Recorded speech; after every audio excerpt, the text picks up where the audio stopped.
Lalu ketika berdampak seperti itu ya, turun omset 70-80% yang di Bali saja. Lalu apa yang Bapak lakukan untuk bertahan?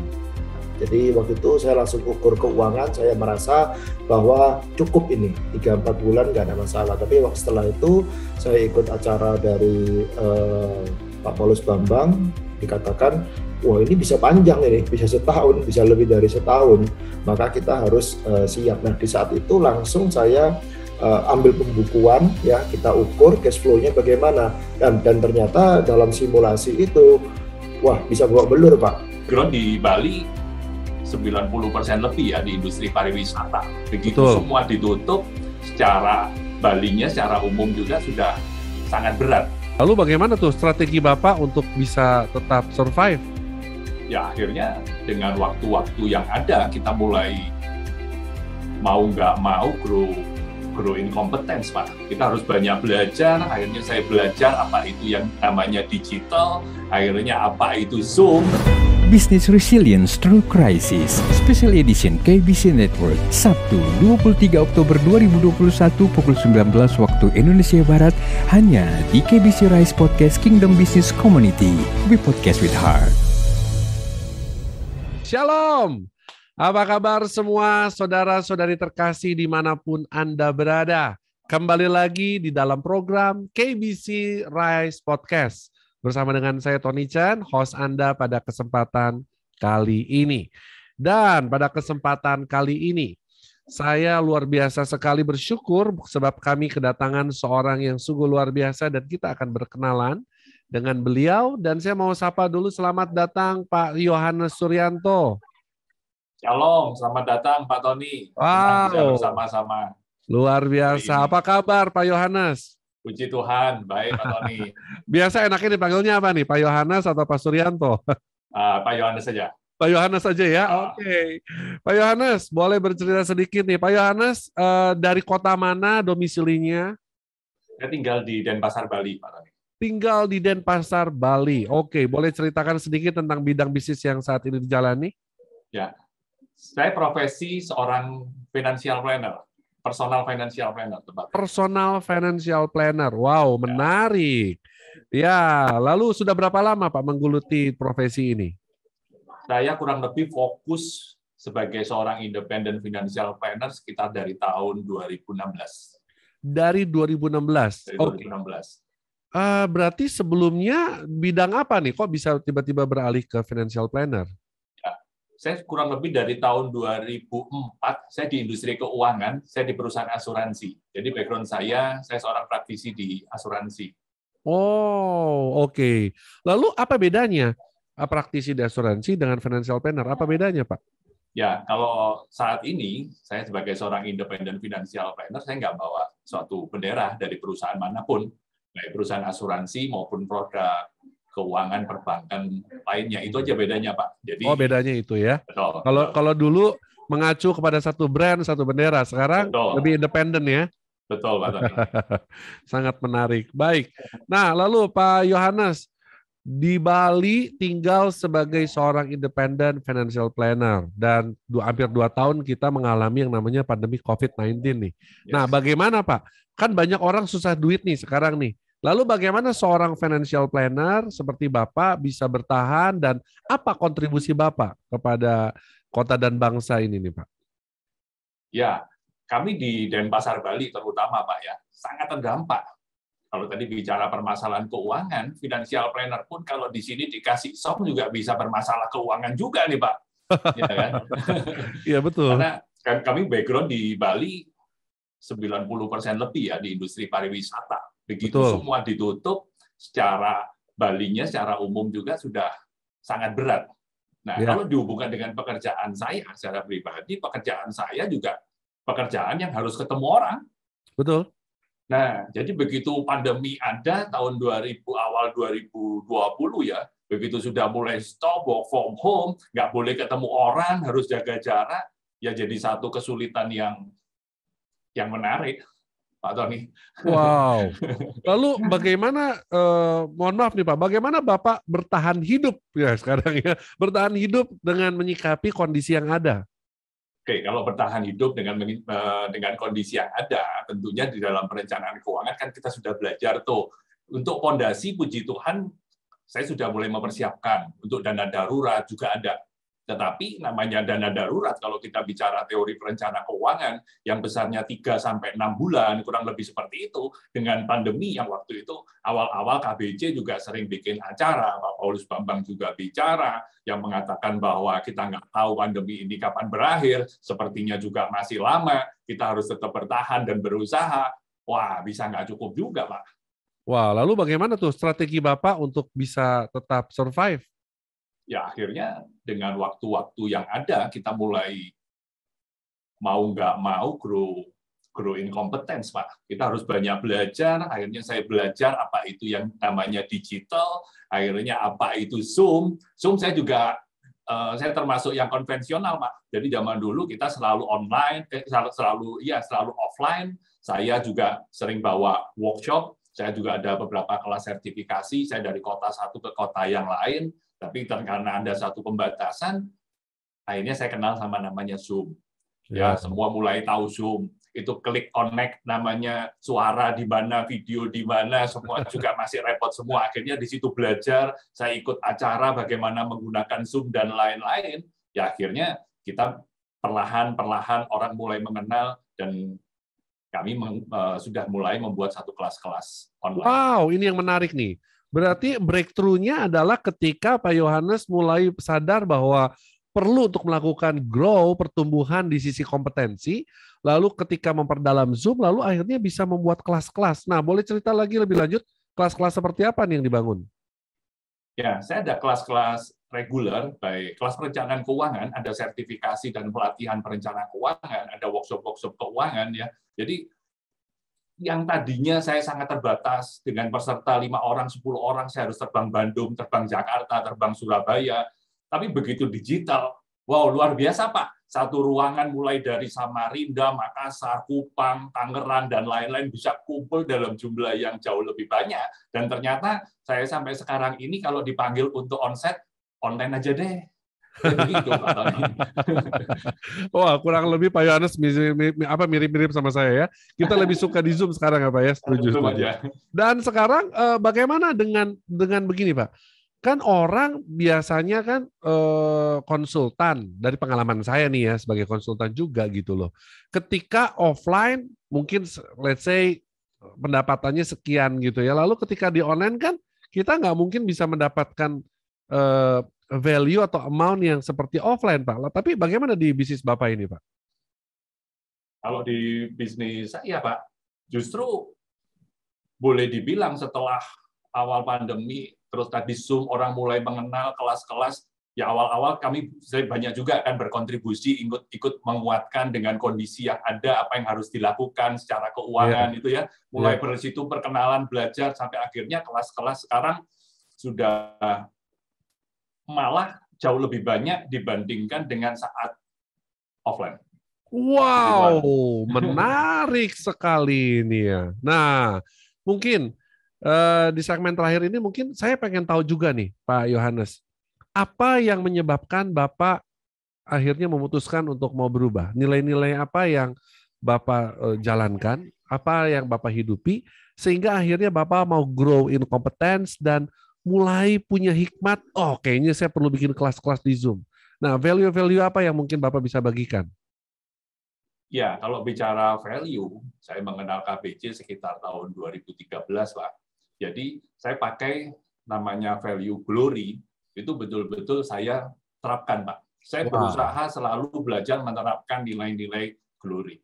Bagaimana kita God center, loyal to process, obedient to truth, real spirit of excellence, yielding right, ya itu yang menguatkan saya. Itu yang menguatkan saya sehingga saya terus harus fokusnya kemana. Kalau kita fokus kepada Tuhan, kita mau belajar terus menjadi pengelola yang baik, itu sangat menguatkan kami. Jadi value-value glory betul-betul. Jadi value-value glory betul-betul hidup dan menghidupi segala sesuatu aspek di dalam kehidupan Pak Yohanes ya.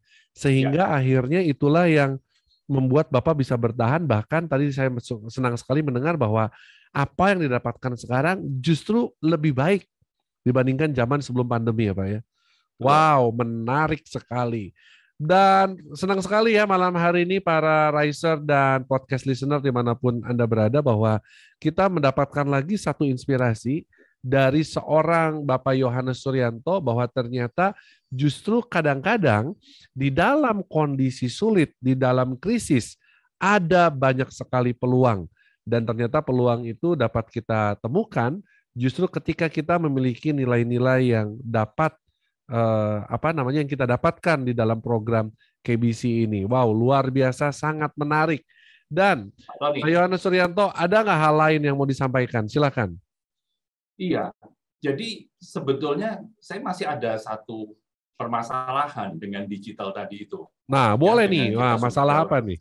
Semua online. Dulu kita offline ya. Akhirnya kami justru juga mencoba membuat satu terobosan sehingga akhirnya untuk membantu masyarakat di dalam mengelolanya, akhirnya kami membuat sebuah aplikasi perencanaan keuangan, Pak Tony. Wow, ini lebih menarik lagi ternyata. Jadi bukan hanya sekedar kelas-kelas di Zoom ya. Sudah rilis. Jadi ada membuat sebuah aplikasi. Zoom, tapi kita sudah membuat satu aplikasi.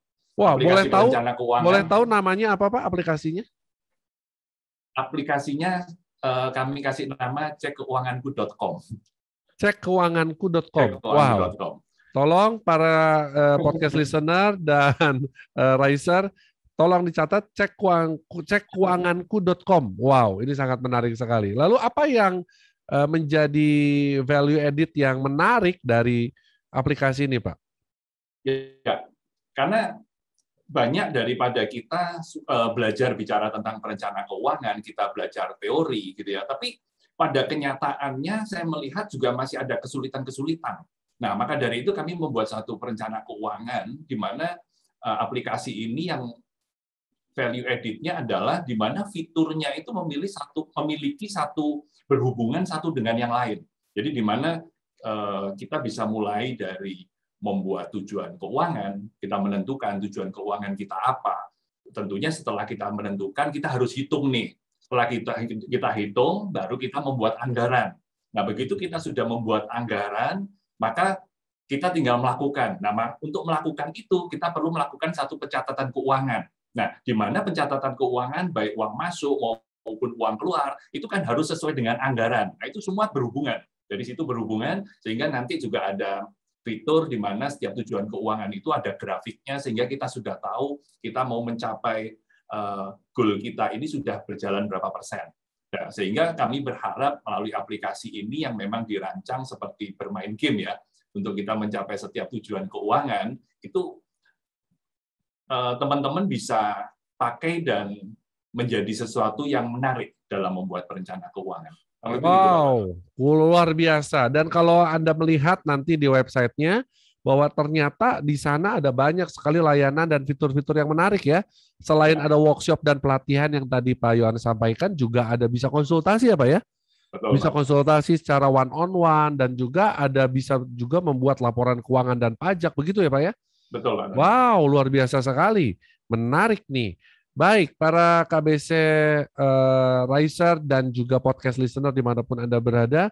Jadi inilah merupakan salah satu bukti ya, bahwa ternyata di dalam komunitas kita ini, kita tidak ada kata menyerah dengan keadaan. Tetapi justru dengan keadaan yang susah, kita justru ditantang untuk semakin berinovasi. Begitu ya, Pak Yohanes ya? Betul. Wow, luar biasa. Support teman-teman dari komunitas sangat mendukung dan sangat membuat kita bisa terus maju, Pak Tony. Wow, luar biasa. Saya mengucap syukur berada di komunitas ini. Komunitas yang selalu menguatkan, saling mendukung, saling support. Acara ini juga saya melihat acara yang sangat mensupport kami semua. Ya. Puji Tuhan. Wow, menarik. Baik. Kalau begitu, terima kasih banyak buat Pak Yohanes Suryanto buat kehadirannya di podcast ini. Nanti kita akan kembali lagi dalam sesi Q&A ya. Ada beberapa pertanyaan dari para pendengar dan dari tim kami yang sudah kami siapkan, yang nanti kita akan tanyakan kepada Pak Yohanes Suryanto. Dan saat ini kita akan berlanjut, kita akan mengundang narasumber kita yang kedua pada kesempatan kali ini. Luar biasa juga, seorang bapak yang kita langsung kenalan saja ya. Selamat datang, Shalom Pak Rudianto Wibisono. Shalom teman-teman semua, apa kabar? Ya, Pak Rudianto Wibisono. Saya mau menyapa juga Pak Rudi. Biasa dipanggil Pak Rudi atau Pak Wibisono ya, nih? Rudi aja. Pak Rudi ya. Pak Rudi aja. Baik, Pak Rudi. Saya mau tahu dong, Pak Rudi ada di posisi di mana nih domisili? Di Denpasar, Pak. Di Denpasar juga. Wow, sama dengan Iya. Pak Yohanes Suryanto ya. Baik, boleh bercerita sedikit mengenai profil bisnisnya? Ya, jadi usaha saya itu adalah core-nya itu adalah di distribusi untuk alat-alat listrik, Pak. Jadi kita juga importer, terus kita juga jual ke institusi dan proyek-proyek seperti itu, Pak. Juga toko-toko retail. Oh, boleh tahu alat-alat listrik seperti apa? Itu bidang seperti perlampuan seperti Philips, ya, terus Schneider, barang-barang Hager gitu, barang-barang elektrikal lah, lampu, saklar, MCB dan keluarganya lah. Dan keluarganya ya, baik. Wow, menarik. Ya. Nah, sudah berapa lama menjalani bisnis ini? Itu sudah lebih dari 10 tahun ya Pak ya, 12 tahunan mungkin. Oh, sudah 12 tahunan ya. 12 tahun. Ya, baik. itu, Pak. Dan bagaimana nih impact atau dampak dari pandemi COVID-19 ini bagaimana nih terkait dengan bisnisnya Pak Rudi? Dampaknya untuk Bali ya khususnya ya itu sangat luar biasa karena kita memang ada beberapa cabang di Surabaya, Semarang sama Jakarta. Cuma yang paling signifikan itu adalah yang ada di Bali, Pak. Iya. Jadi bisa dibilang itu kita turun tuh 70-80%. Turun 70-80%. Wow. Benar, Pak. Dan bukan cuma turun aja, Pak. Selain itu banyak piutang-piutang dari proyek yang tidak terbayar, Pak. Nyangkut ya berarti ya, nggak terbayar nyangkut, ya? Pak. Nyangkut, Pak. Oke, lalu boleh tahu Pak jumlah karyawan berapa? Jumlah karyawan saya awalnya 35, Pak. 35. Waduh. 35. Ya, yang di Bali ya. Kalau kita bilang seluruh Indonesia hampir 100 mungkin, tapi kalau konteksnya di Bali itu kita ada 35. Oke. Baik. Lalu ketika berdampak seperti itu ya, turun omset 70-80% yang di Bali saja. Lalu apa yang Bapak lakukan nih untuk bertahan? Ya, jadi begini Pak, awalnya tuh saya merasa pandemi ini cuma 3 bulan Pak. 3 bulan, 4 bulan selesai. Ya, karena kita lihat dari kondisi di Cina ya. Jadi waktu itu saya langsung ukur keuangan, saya merasa bahwa cukup ini, 3-4 bulan nggak ada masalah. Tapi setelah itu saya ikut acara dari Pak Paulus Bambang, dikatakan, wah ini bisa panjang ini, bisa setahun, bisa lebih dari setahun. Maka kita harus siap. Nah di saat itu langsung saya ambil pembukuan, ya kita ukur cash flow-nya bagaimana. Dan ternyata dalam simulasi itu, wah bisa bawa belur Pak. Kalau kita terusin. Ya, jadi mau nggak mau kita harus melakukan ini ya reduction cost ya. Lalu bagaimana Pak? Strategi reduction cost apa yang dilakukan? Jadi awalnya itu kita bertahap ya. Jadi kalau biaya-biaya yang nggak perlu udah pasti ya itu langsung kita eliminasi. Itu sudah pasti. Terus kemudian beberapa biaya dari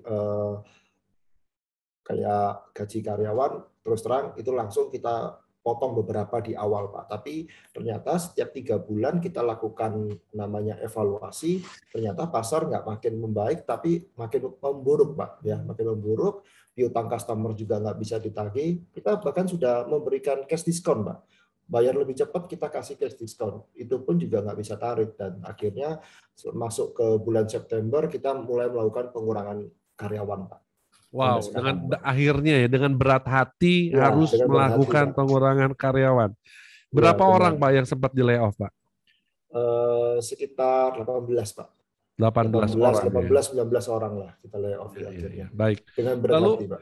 Lalu itu kan ceritanya September itu kan Bapak berada di posisi yang wah boleh dibilang terpuruk ya. Nah, lalu bagaimana nih Pak? Kan kalau kita bicara di KBC ini kan kita selalu bicara J-curve ya Pak ya. Ya. J-curve. Nah, bagaimana titik balik Bapak untuk bangkit lagi dan strategi apa yang Bapak lakukan? Jadi kalau di dalam bisnis ini sampai sekarang itu bisa dikatakan belum bangkit, Pak.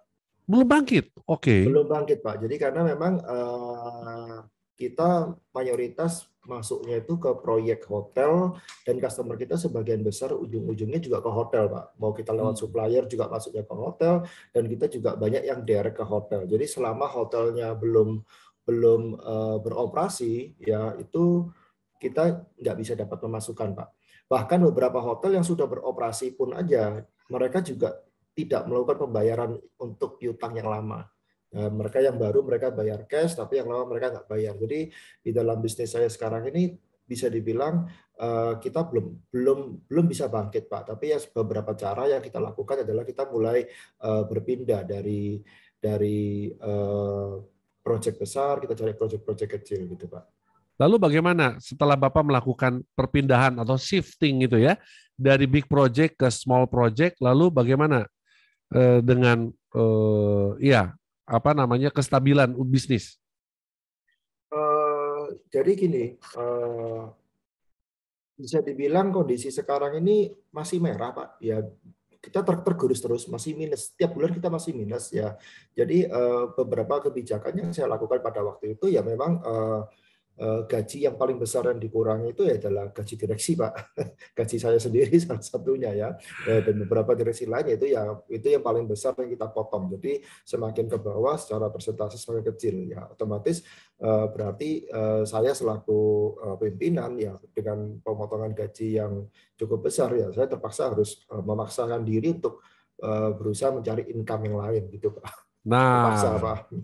Lalu bagaimana nih caranya untuk Bapak menjaga perahu ini tetap berjalan? Apakah Bapak ada membuka bisnis baru atau ada beberapa peluang income yang lain atau bagaimana cara Bapak untuk bertahan ini? Ya, ini jadi di masa-masa pandemi ini ya, jadi untuk menjaga kapal rumah tangga saya ya itu salah satunya itu Tuhan memang kasih pintu ya, kasih peluang buat kita ya. Jadi yang awalnya istri juga bekerja di percetakan, saya juga punya percetakan juga sama dampaknya ya, turun sampai 75% mungkin ya. Tapi di awal pandemi itu, masuk bulan Mei itu tiba-tiba keluar ide aja, Pak. Kita akhirnya coba-coba kuliner, Pak. Wow, menarik nih dari listrik ke kuliner. Wow. Ya. Kulinernya apa nih Pak kalau boleh tahu? Kita spesial babi crispy, Pak. Babi crispy, waduh, saya harus nyoba nih ya kalau saya main ke Bali nih ya, waduh. Karena saya kalau nggak makan babi seminggu sakit kepala Pak nih. Bagaimana? Oh, iya. Boleh Pak, ceritakan Pak. Idenya buka babi crispy. Pengalamannya apa? Emang dulu istri atau Bapak pernah bikin babi crispy atau gimana? Atau resep keluarga atau gimana? Jadi kita berdua suami istri itu tidak pernah masak, Pak. Kita di rumah, Pak. Jadi dapur selalu bersih ya. Dapur mengkilat nih ceritanya mengkilat, Pak. Itu kalau LPG itu habis 6 bulan baru habis, Pak. LPG gitu, Pak. 1 tangki, Pak. Jadi lama banget, Pak ya. Minyak goreng udah bisa 3 bulan 4 bulan juga nggak habis tuh minyak. Jangan-jangan keburu expired Pak nanti lama-lama bahan makanan di tempat Bapak. Sering seperti itu, Pak. Oke, terus tapi istri saya itu suka ngumpulin resep, Pak. Jadi pada waktu sebelum pandemi saya sering singgung, nyindir istri gitu loh. Ngapain ngumpul-ngumpulin resep, nggak pernah dimasak juga. Akhirnya pada waktu pandemi ini istri nganggur, saya larang dia untuk ke percetakan kan. Dia mulailah cobain resep-resep yang dia kumpulin itu, Pak. Sampai satu ketika ada resep bikin babi crispy. Terus saya bilang, oh ini enak ini, saya bilang. Ini bisa ngalahin yang restoran-restoran Medan ini, saya bilang begitu. 1-2 teman mulai coba, semua pada bilang, oh ini enak ini, kenapa nggak dijual aja? Nah dari teman-teman dekat itu, kita akhirnya memberanikan diri, Pak, ya, untuk mencoba untuk mengembangkan babi crispy ini, Pak. Wow, gitu, Pak. Boleh tahu brandnya apa, Pak? Rough Kitchen, Pak. Rough Kitchen. Wow, ya. Nanti saya harus cari itu ya. Baik. Lalu berarti kan ibaratnya ini shifting ya untuk rumah tangga keluarga Bapak dengan kondisi perusahaan yang masih belum bangkit, masih merah, tiba-tiba Tuhan memberi hikmat, ternyata memang semua sudah ada jalannya ya dari Tuhan ya. Dari mulai istri mengumpulkan resep-resep, dan ketika sedang berada di rumah, lalu work from home, lalu istri mencoba resep-resep itu, dan akhirnya ketemu ya. Nah, Benar, Pak.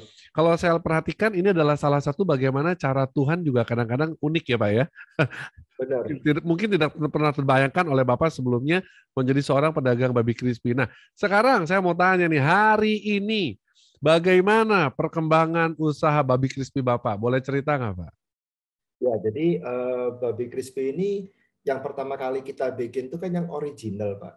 Kita bilang original. Kenapa original? Ya itu karena original dari pertama kalinya, Pak. Tapi pada waktu itu saya sama istri berpikir, kita ini nggak mungkin bisa nyaingin Siobak Medan, babi crispy Medan, punya Bangka, ya. Karena itu kan mereka udah resep mungkin udah turun generasi keberapa gitu, sudah, dan Betul. mereka sudah mahir. Ya, jadi saya bilang sama istri, kita nggak mungkin saingin mereka, ya. Jadi kita harus membuat sesuatu yang berbeda. Nah, akhirnya kita mulai kembangkan ke babi crispy basi gendep. Ya, basi gendep itu adalah bumbu khas Bali, Pak. Bumbu khas Bali yang kita kombinasikan dengan siobak lah, istilahnya begitu. Terus kita juga kembangkan lagi ke ke sei babi crispy. Jadi bumbunya pakai bumbu khas Kupang ya, asap gitu ya. Jadi babi asap tapi yang di crispy-in, Pak. Seperti itu, Pak. Wow. Terus jadi kita selalu berinovasi. Sampai sekarang kita juga masih punya 3 resep yang belum kita keluarkan. Cuma once kita buka restoran, kita sudah punya planning, sudah gambar, ya kita sudah gambar, kita akan buka restoran dalam waktu dekat setelah pandemi ini berakhir, Pak. Wow, menarik ya. Dan dampaknya dengan shifting bisnis ya ke babi crispy ini, tentu saja keluarga terselamatkan. Betul ya Pak ya? Nah, lalu bagaimana nih keputusan Bapak dengan bisnis perlistrikan itu, Pak? Oh, jadi gini, kalau untuk yang listrik itu tetap kita pertahankan ya, karena di sana itu secara piutang juga cukup banyak, secara stoknya itu juga cukup banyak ya. Nah, stok ini sendiri kita susah untuk jual ke tempat lain karena seperti kita tahu semua kalau sistem distribusi itu di setiap kota tuh sudah ada distributornya masing-masing. Jadi kalau kita mau border crossing itu susah sekali. Jadi kita melihat ya kita terpaksa harus Wait and see mengecilkan, berarti ya? ya wait and see. Tapi saya melihat ada banyak peluang, Pak. Ada banyak peluang. Karena kenapa? Karena hotel ini sudah lama banyak yang nggak terisi, ya. Banyak yang karyawannya dirumahkan. Jadi bisa dibilang kamar itu nggak ada yang rawat, Pak. Dan sebagian besar dari kamar-kamar itu sekarang rusak, Pak. Jadi begitu hotel pariwisata ini benar-benar mau buka, itu pasti akan ada terjadi renovasi besar-besaran, Pak. Dan disitulah kita punya peluang, di sanalah kita melihat ada satu harapan ya Pak ya? Benar, Pak. Dan harapan itu yang membuat kita tetap semangat, Pak, terus terang, Pak. Harapan yang membuat. Benar. Kita juga kasih informasi ini ke tim sales ya, supaya mereka juga punya harapan yang sama, pengharapan yang sama seperti kita, Pak. Baik, wow. Menarik. Nah, sebenarnya ada 2 pertanyaan Pak dari saya Pak. Pertanyaannya gini, bagaimana Bapak bisa meyakinkan tim Bapak? Dan bagaimana Bapak tetap memotivasi tim Bapak dalam kondisi seperti ini sebagai seorang pemimpin untuk supaya mereka tetap bertahan, supaya mereka tetap bisa mau tetap ikut Bapak gitu loh, walaupun gajinya dipotong gitu ya. Nah, apa yang Bapak lakukan kepada anak buah atau tim Bapak? Ya, jadi yang pertama ya dalam satu itu ya pengharapan itu, Pak. Dan pengharapan ini bisa kita buktikan, Pak, pengharapan ini, Pak. Jadi kita sempat keliling ke beberapa hotel dan memang saya tunjukkan bahwa ini adalah banyak yang rusak. Hotel-hotel ini itu sudah listingnya udah banyak tempat kita. Nah, memang dari beberapa tim kita banyak juga yang mencari jalan singkat, Pak. Jadi mereka mulai macam-macam gitu ya, terpaksa ya akhirnya ya kita keluarkan. Saya sudah bilang ini kondisi sudah susah ya, jangan sampai bikin kekacauan. Jadi mereka berbuat kecurangan gitu, Pak, ceritanya. Yang berbuat curang ya sudah kita langsung selesaikan langsung Pak pada waktu itu Pak, karena ya sudah nggak benar ini, udah kondisi susah ya, kita sudah kasih kesempatan ya, tapi ternyata mereka masih berbuat curang, jadi terpaksa ya kita selesaikan. Kita bilang ya mereka orang yang nggak bisa nggak siap perang lah istilahnya begitu Pak. Nah untuk tim yang sisanya ya kita bilang bahwa dimanapun di Bali ini kondisinya susah. Kita cari kerja yang lain pun juga nggak gampang, Pak. Di mana-mana susah.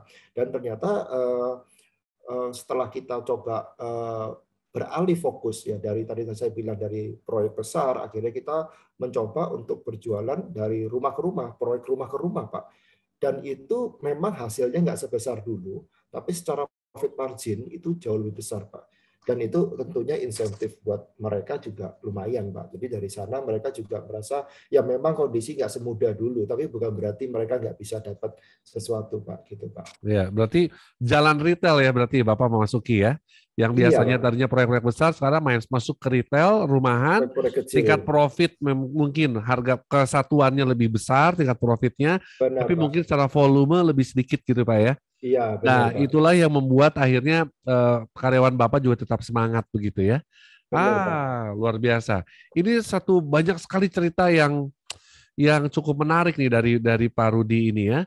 Dan ternyata sebagai seorang pemimpin ya kita mendengar juga ya para podcast listener dan juga para sahabat Riser dimanapun Anda berada bahwa ternyata ketegasan sebagai seorang pemimpin memang diperlukan di sini ya.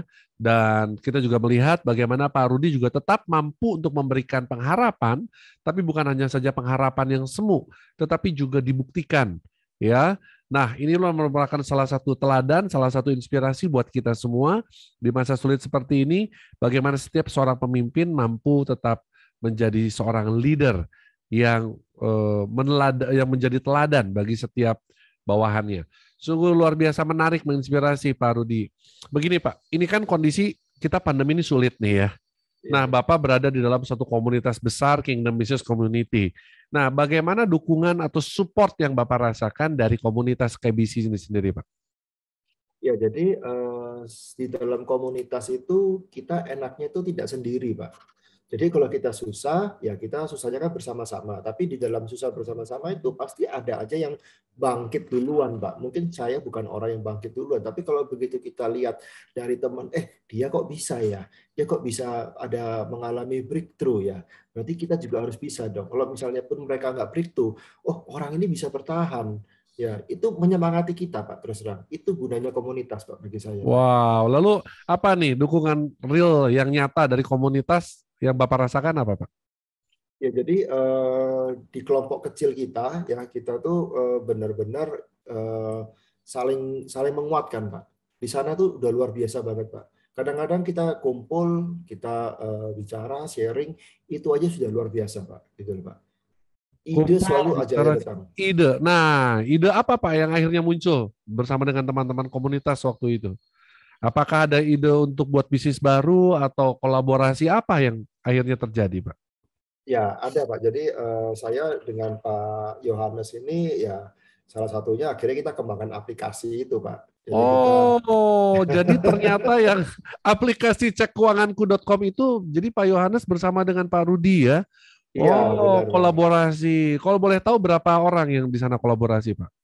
Itu kita kalau dari kelompok kecil kita bertiga, Pak. Ada bertiga ya, dan kita bertiga. Luar biasa, dan 2 orang diantaranya hari ini hadir di dalam KBC Rise Podcast kita ya. Wow, amazing, menarik. Dan lalu bagaimana Pak? Kan gini Pak, kita di KBC ini kan diajarkan mengenai kalau kita itu harus semuanya itu beres dulu di awal kalau kolaborasi itu ya. Lalu bagaimana Bapak juga bersama dengan teman-teman Bapak termasuk juga dengan Pak Yohanes ya di dalam kolaborasi ini pembagian tugasnya, lalu bagaimana kiat-kiatnya supaya nggak ribut gitu Pak, karena kan banyak kejadian orang itu di awalnya manis gitu ya, oke, di belakangnya ribut gitu ya. Nah bagaimana Bapak untuk menyikapi ini kan, karena ini apalagi kita dalam satu komunitas nih Pak. Nah kiat-kiatnya apa nih Pak? Ya, jadi waktu itu pertama kali Pak Yohanes ajak saya, ya saya langsung bilang sama dia, kebetulan saya ini bisnis saya yang lain Pak, itu semua tuh partnership. Dan saya senang dengan partnership gitu loh. Jadi langsung saya cerita ke Pak Yohanes sama partner saya satunya, Bu Fenty ya. Saya cerita kelemahannya partnership itu seperti ini. Rentan untuk pecahnya itu seperti ini. Nah, solusinya Pak itu saya semua saya ceritain, Pak. Lebih baik kita ngomong di awal nggak enak daripada ngomong di belakang. Jadi kalau kalau bicara di depan, bicara aja nggak enaknya, selesai. Kalau nggak deal ya udah nggak usah, nggak apa-apa. Mending nggak deal di depan, Pak, daripada nggak deal di belakang. Betul. Oh, jadi akhirnya Bapak pahit-pahitan dulu nih Pak Yohanes gitu ya. Oke, lalu akhirnya berjalan. Jadi kurang lebih udah berapa lama nih kerjasama kolaborasi ini berlangsung?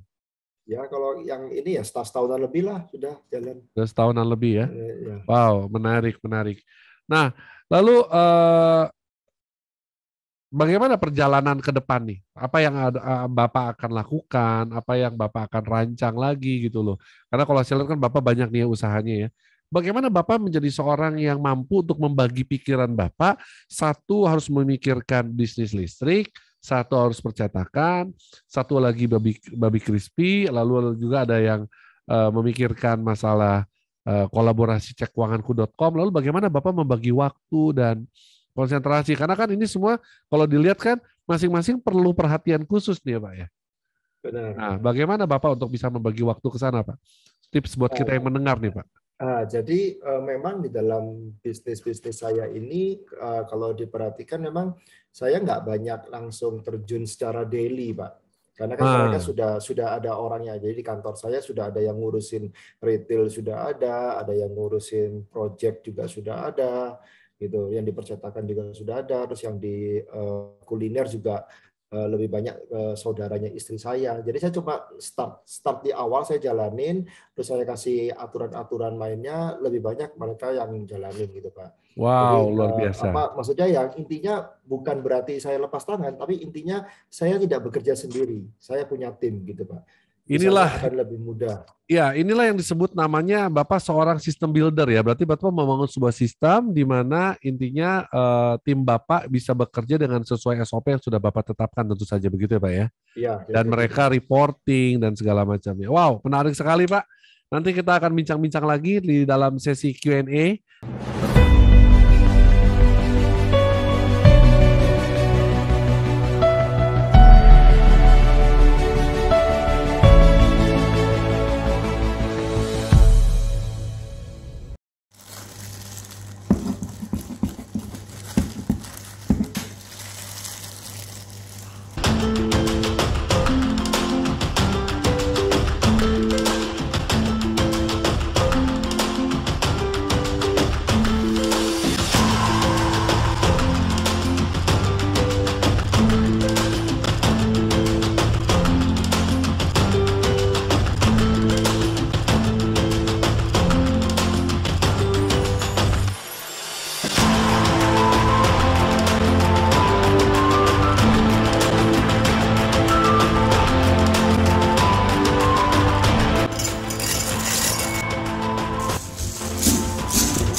Golden Crispy Pork Belly, persembahan spesial dari Raf Kitchen.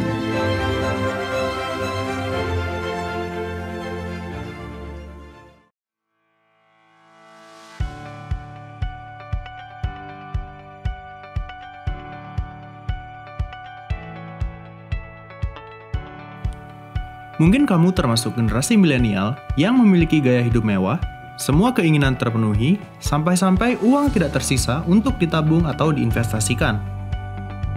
Atau, kamu seorang pekerja kantoran yang sudah berkeluarga, memiliki banyak pengeluaran dan cicilan sampai pusing mengatur keuangan, setiap bulan selalu merasa kekurangan uang.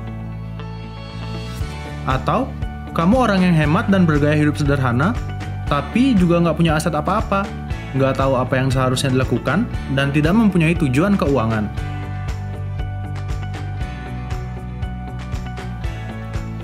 Tentunya, kita semua memiliki satu tujuan yang sama, yaitu financial freedom.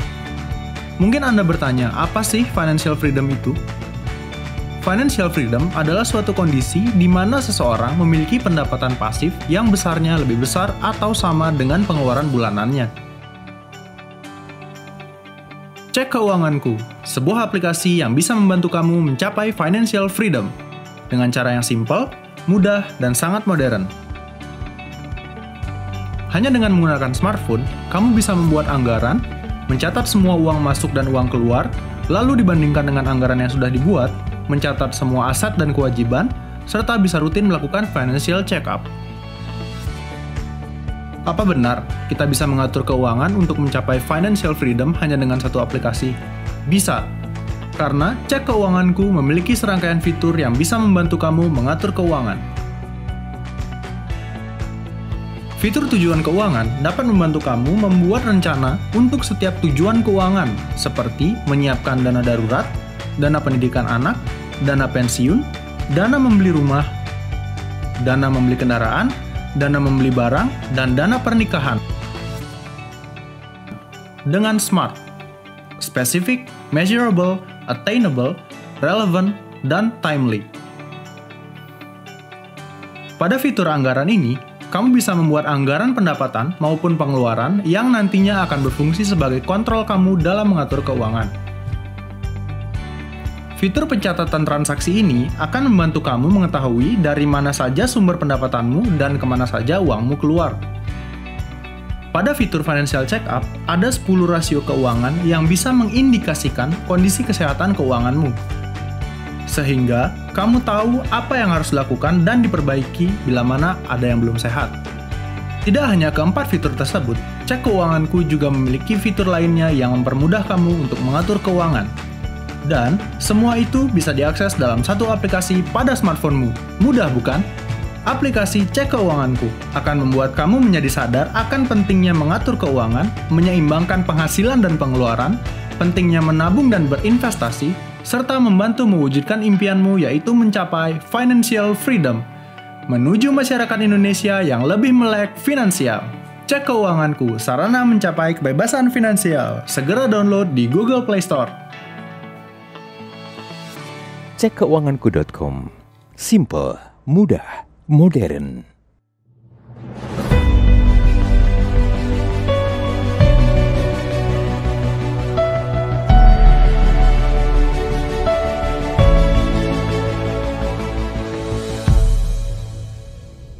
Nah, saat ini saya akan mengundang Pak Yohanes kembali lagi bersama-sama dengan kita untuk beberapa pertanyaan yang sudah disiapkan oleh tim dan juga oleh beberapa para pendengar dari KBC Riser dan juga podcast listener. Baik, Pak Yohanes sudah kembali bersama dengan kita? Ya, siap Pak Tony. Luar biasa. Baik, pada kesempatan ini kita mau tanya-tanya nih, ada beberapa pertanyaan yang masuk ke redaksi kami. Baik, pertanyaan pertama nih yang sudah saya siapkan ya. Saya ingin bertanya dulu kepada Pak Yohanes Suryanto. Pak, mau nanya nih, saya juga baru tahu ternyata bisnis cekkeuanganku.com ini katanya joinan 3 orang nih, dan salah satunya dengan Pak Rudi. Nah, mau nanya nih, kenapa Bapak kok mengajak Pak Rudi gitu loh dan teman yang lain? Kenapa kok Bapak nggak bekerja sendiri aja gitu loh, Pak? Nah, pertanyaannya gitu, Pak. Oke. Saya belajar melalui program dari KBC yaitu Lead2Bless. Saya belajar dari Pak Paulus Bambang bicara tentang talenta. Saya ini seorang dreamer, Pak. Sukanya ngawang-ngawang doang. Banyak ngomongnya, banyak idenya, tapi nggak kerja-kerja, kan gitu, Pak. Nah, saya ketemu arsitek, ketemu builder, ada di Pak Rudi. Saya ketemu shaper, ada di Bu Fenty. Jadi, menurut saya ini menjadi satu kombinasi yang lengkap. Yang akhirnya bisa jalan. Jadi sebetulnya Cek Keuanganku sudah ada lama, cuman ya memang nggak jalan. Karena yang di dalamnya cuma ada seorang dreamer doang.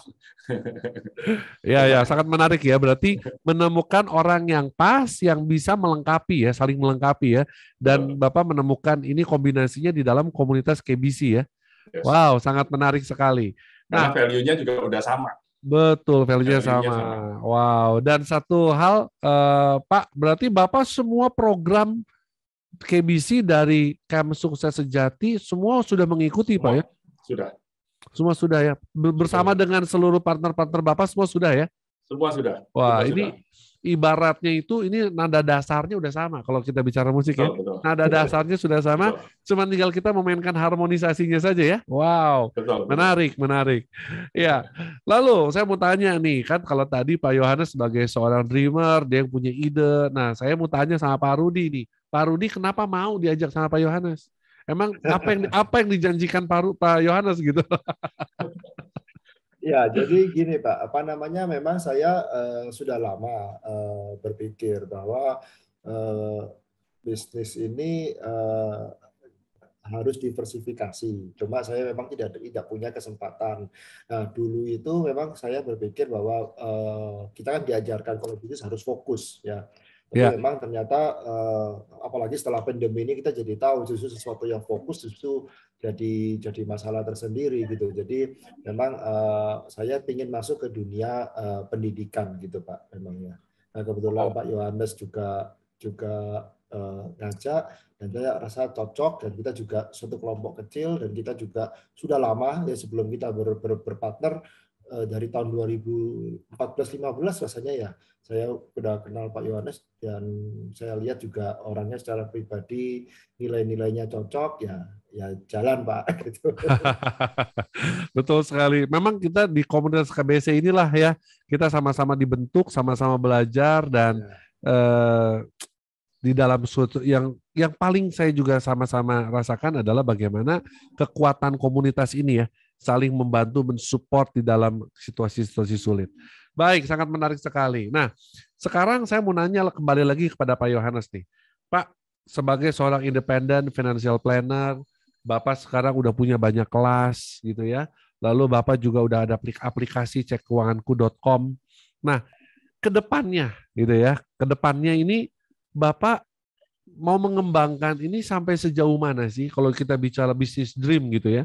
Kan Bapak seorang dreamer, boleh dong bagi-bagi nih apa yang sekarang menjadi mimpi seorang Bapak Yohanes yang sebelumnya punya mimpi punya aplikasi. Nah, ketika aplikasi ini sudah ada, dream apa lagi nih berikutnya? Boleh nggak di-sharingkan, Pak?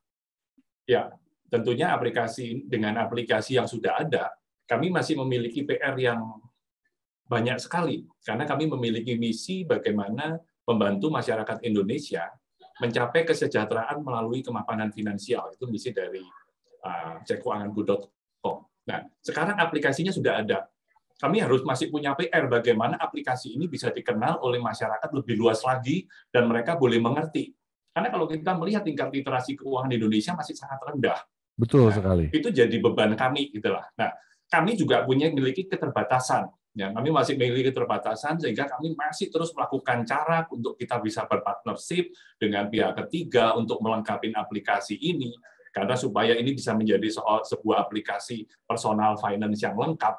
Mungkin kami dream kami aplikasi ini nggak hanya sekedar mencatat, tapi bisa terintegrasi dengan produk-produk keuangan, produk-produk perbankan, misalnya gitu ya, sebagai e-wallet ataupun transaksi perbankan itu juga bisa terintegrasi, sehingga masyarakat betul-betul dengan satu aplikasi mereka bisa betul-betul bisa melakukan semua hubungan dengan personal finance. Dan itu masih PR Pak, dengan keterbatasan kami yang kami mulai betul-betul dari nol ya, kami bukan background itu, sehingga kami belajar dari program-program startup.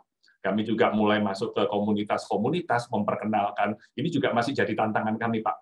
Karena aplikasinya ada, tapi banyak orang nggak tahu, ya karena ini juga masih jadi tantangan di NPR kami, dan saya rasa ini juga masih nggak akan habis melihat jumlah penduduk di Indonesia yang luas banget. Ini tantangan kami ke depan. Baik. Wow, menarik sekali. Tapi boleh nanya, Pak, ini programnya gratis atau berbayar nih ngomong-ngomong nih orang? Oke, Kalau mau kami memiliki fitur premium.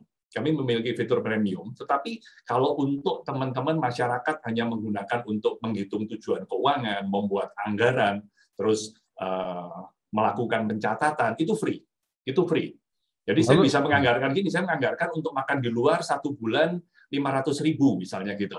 Nah, sekarang saya ada keluar nih, Pak Rudi ngajakin ngopi nih, saya catat nih misalnya gitu, 120.000. Udah ketahuan dah dari anggaran untuk makan di luar sisa berapa. Sehingga kalau ada teman yang ngajakin, bro ngopi yuk, bentar, mau lihat anggaran dulu, masih ada anggarannya nggak untuk makan di luar, itu bisa lihat di aplikasi itu, misalnya seperti itu. Nah, kalau hanya sampai seperti itu aja itu free, Pak.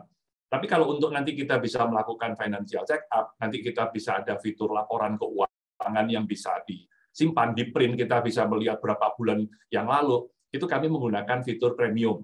Supaya apa? Kami menggunakan fitur premium supaya kami nggak untuk sebagai revenue stream kami, kita nggak pakai iklan, kita nggak pakai yang lain. Jadi kita pakai untuk biaya operasional pakai akun premium gitu, Pak. Boleh tahu Pak harganya berapa yang untuk premium? Akun premium itu 350.000 untuk 1 tahun. 350.000 per tahun. Menurut saya sangat terjangkau sih, terjangkau ya, terjangkau. Baik. Wow, kita doakan sama-sama semoga program cekkeuanganku.com ini, aplikasi ini sungguh-sungguh dapat menjadi berkat buat seluruh masyarakat Indonesia ya Pak ya. Amin ya Pak ya. Amin. Oke. Baik, saya pertanyaan lagi buat Pak Rudi nih Pak. Nah, Pak Rudi, ketika bisnis, kan Bapak nih kalau saya lihat ini family man nih ya. Waduh ya, istri ya, membangun bisnis bersama dengan istri dan lain sebagainya. Kita sekarang mau melihat harta keluarga nih.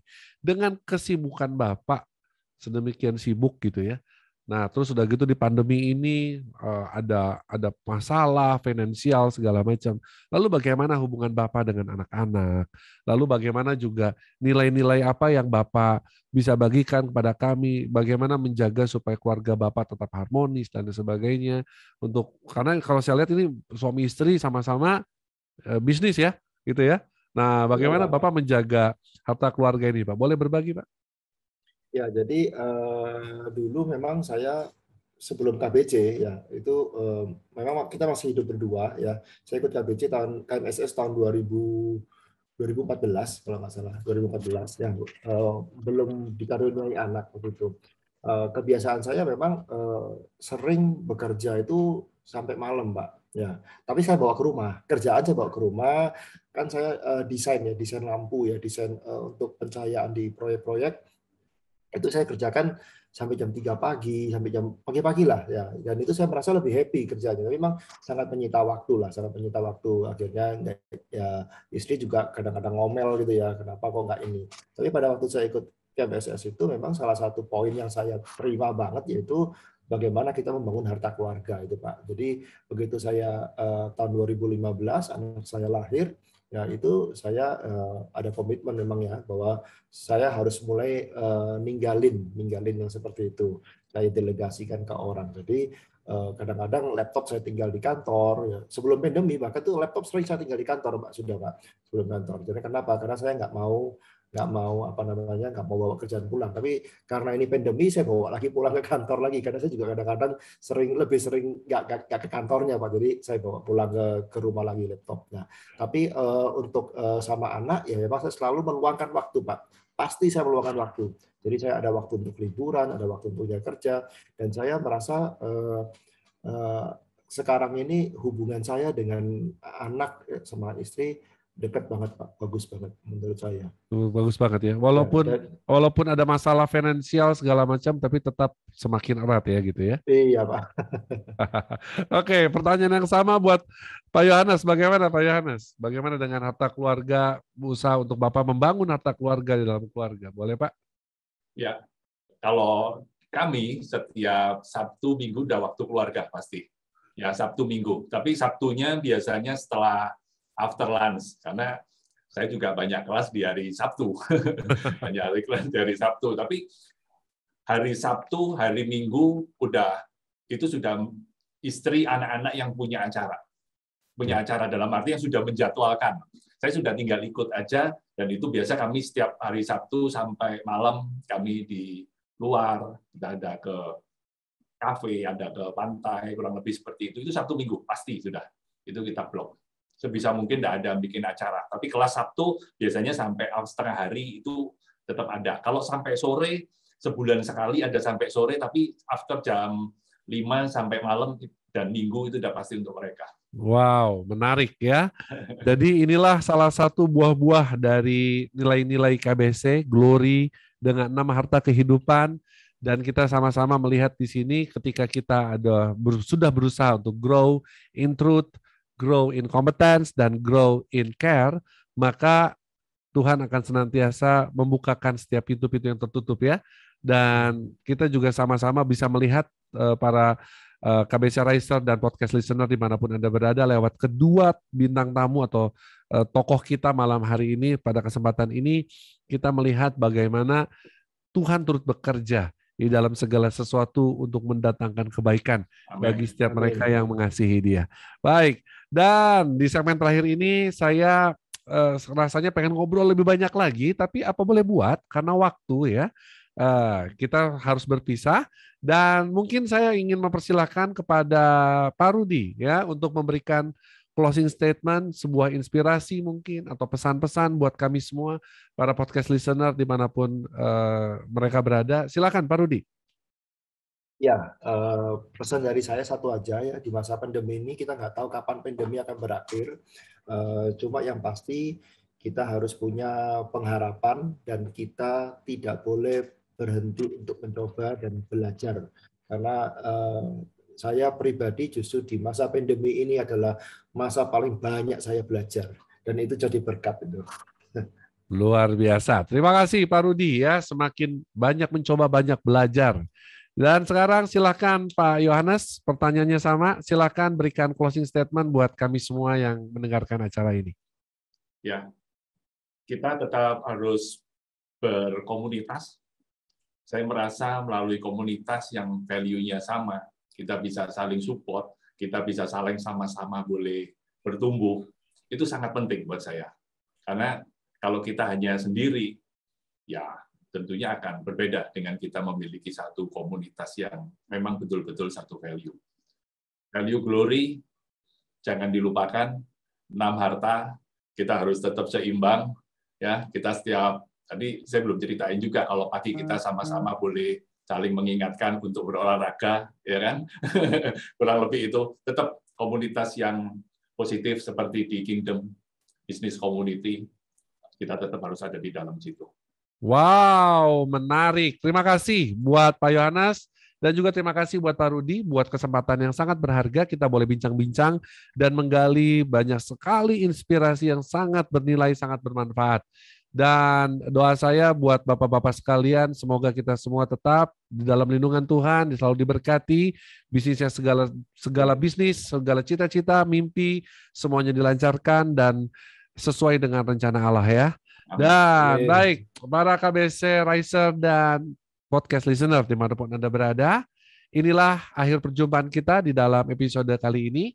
Saya Tony Chan undur diri dari ruang dengar Anda. Sampai jumpa di acara yang menarik lainnya. Wow, menarik.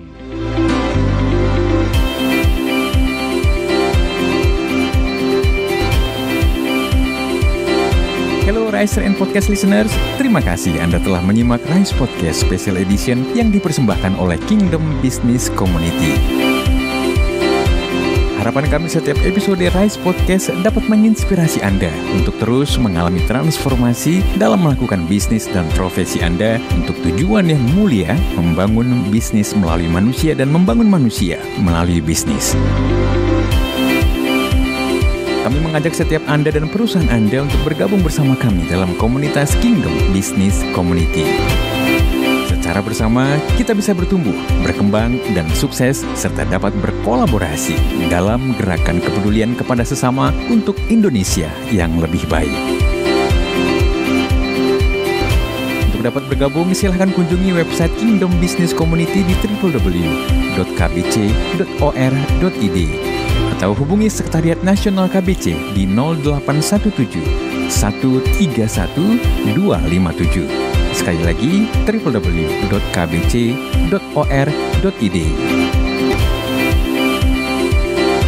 Rise Podcast Kingdom Business Community. We Podcast with Heart. Sampai jumpa.